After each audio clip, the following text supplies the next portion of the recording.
হজরত নূহ আলাইসাল্লামের নৌকার গল্পকে সবচেয়ে বেশি চর্চিত ধর্মীয় গল্পগুলোর একটি হিসেবে বিবেচনা করা হয়।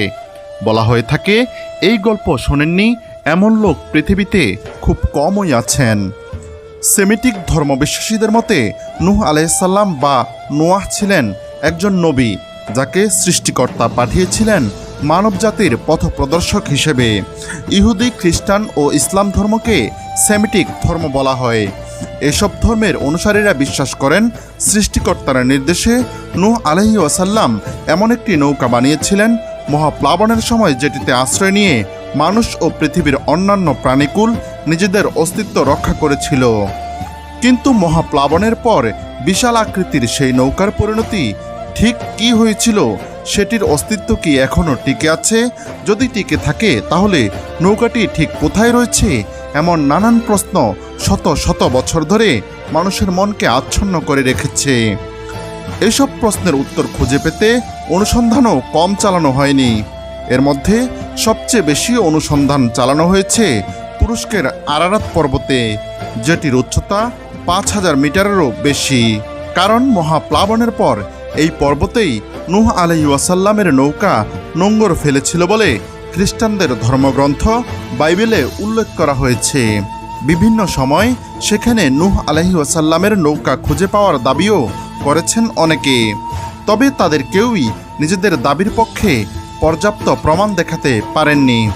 তবে সম্প্রতি গবেষকদের একটি দল দাবি করেছেন তুরস্কে তারা অন্তত 5000 বছর আগের বিশাল একটি নৌকার ধ্বংসাবশেষ খুঁজে পেয়েছেন। এটি নূহ আলাইহিস সালামের নৌকার ধ্বংসাবশেষ বলেই ধারণা করেছেন তারা। খ্রিস্টানদের ধর্মীয় গ্রন্থ বাইবেল এবং মুসলমানদের ধর্মীয় গ্রন্থ আল কোরআনে নূহ আলাইহিস সালামের নৌকা বানানোর প্রেক্ষাপট ও মহাপ্লাবনের প্রায় একই ধরনের দুটি বর্ণনা পাওয়া যায়। খ্রিস্টান পণ্ডিতদের মতে নূহ আলাইহিস সালাম ছিলেন আদমের বংশের 10ম উত্তরাধিকারী। মহাপ্লাবনের প্রেক্ষাপট তুলে ধরে বাইবেলের আদি পুস্তক দ্য বুক অব জেনেসিসে বলা হয়েছে, আদমের মৃত্যুর অনেক বছর পর পৃথিবীর মানুষ সৃষ্টিকর্তাকে ভুলে গিয়ে হানাহানি ও অন্যান্য খারাপ কাজে লিপ্ত ছিল। তাদেরকে সঠিক পথে ফেরানোর জন্য সৃষ্টিকর্তা নূহ আলাইহিস সালামকে পাঠিয়েছিলেন। কিন্তু তখনকার অধিকাংশ মানুষ নূহ আলাইহিস সালামের দেখানো পথে হাঁটেনি। এমন পরিস্থিতিতে সৃষ্টিকর্তা সিদ্ধান্ত নিলেন এক মহাপ্লাবন সৃষ্টি করে তিনি বিপদগামীদের ধ্বংস করে দিবেন। এরপর নূহ আলাইহিস সালামকে বড় আকৃতির একটি নৌকা বানাতে বলা হয়। বাইবেলের বর্ণনা অনুযায়ী লম্বায় নৌকাটির দৈর্ঘ্য ছিল প্রায় 25 ফুট। গফার বা সাইপ্রাস গাছের কাঠ দিয়ে তৈরি নৌকাটির 3টি আলাদা তলা এবং একটি দরজা ছিল। বানানোর পর নৌকাটির ভেতরে ও বাইরে পিচ লাগানো হয় যেন পানিতে কাঠ নষ্ট না হয়ে যায়।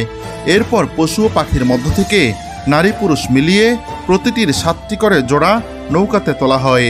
এছাড়া শূকর, ইঁদুর, বাদুড়ের মতো নোংরা প্রাণীগুলোর একটি করে জোড়া তোলা হয়। নোংরা প্রাণী বলতে সেসব প্রাণীকে বোঝানো হয়েছে যেগুলো পালন ও মাংস খাওয়ার ব্যাপারে বাইবেলের আদি গ্রন্থের নিষেধাজ্ঞা রয়েছে।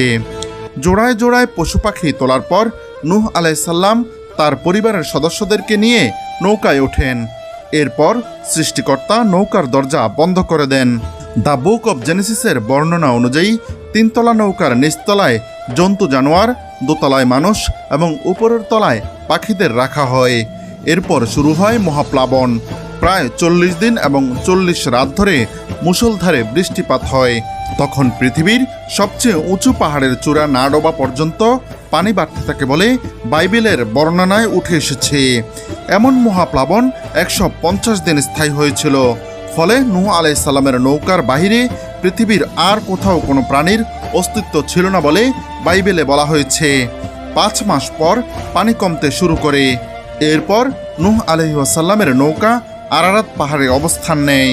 পানি সরে গিয়ে পৃথিবীর কোথাও কোনো ভূমি জেগে উঠেছে কিনা সেটি দেখতে প্রথমে একটি কাক, তারপর একটি কবুতর পাঠান নূহ আলাইহিস সালাম। কিন্তু কোথাও কোনো শুষ্ক ভূমি না পেয়ে সেগুলো পুনরায় নৌকায় ফিরে আসে। 7 দিন পর আবারও একটি কবুতর ছেড়ে দেওয়া হয়, যেটি পরবর্তীতে ঠোঁটে একটি সতেজ জলপাই পাতা নিয়ে ফিরে আসে। এটি দেখে নূহ আলাইহিস সালাম বুঝতে পারেন ভূমি জাগতে শুরু করেছে। সৃষ্টিকর্তার নির্দেশে এরপর নূহ আলাইহিস সালাম তার পরিবার পরিজন নিয়ে নৌকা থেকে বের হয়ে আসেন। এছাড়া পশু পাখিদেরকেও ছেড়ে দেওয়া হয় বলে বাইবেলে বলা হয়েছে। মুসলমানদের ধর্মীয় গ্রন্থ আল কোরআনেও ঘটনাটিকে প্রায় একইভাবে বর্ণনা করা হয়েছে। তবে বাইবেলের বর্ণনায় যেখানে প্রতিটি পশু পাখির 7টি করে জোড়া নৌকায় তোলার কথা বলা হয়েছে, সেখানে পবিত্র কোরআনে বলা হয়েছে 1টি করে জোড়ার কথা। এছাড়া 150 দিন ভেসে বেড়ানোর পর নূহ আলাইহিস সালামের নৌকাটি জুদি নামের একটি পর্বতে নোঙর ফেলে বলে কোরআনের বর্ণনায় উল্লেখ করা হয়েছে। ইসলামী পণ্ডিতদের অনেকেই মনে করেন জুদি পর্বতটি তুরস্কের আরারাত পর্বতমালারই একটি অংশ। যদিও ধর্মীয় গ্রন্থে বিশ্বব্যাপী মহাপ্লাবনের যে বিবরণ দেওয়া হয়েছে, সেখানে সেরকম কোনো ঘটনার প্রমাণ অবশ্যই এখনও পাননি বিজ্ঞানীরা। তারপরও ধর্মীয় কারণে কিংবা ঘটনার সত্যতা যাচাইয়ের মাধ্যমে অনুসন্ধিৎসু মনের কৌতূহল মেটানোর উদ্দেশ্যে এখনও অনেকে নূহ আলাইহিস সালামের নৌকার খোঁজ চালিয়ে যাচ্ছেন।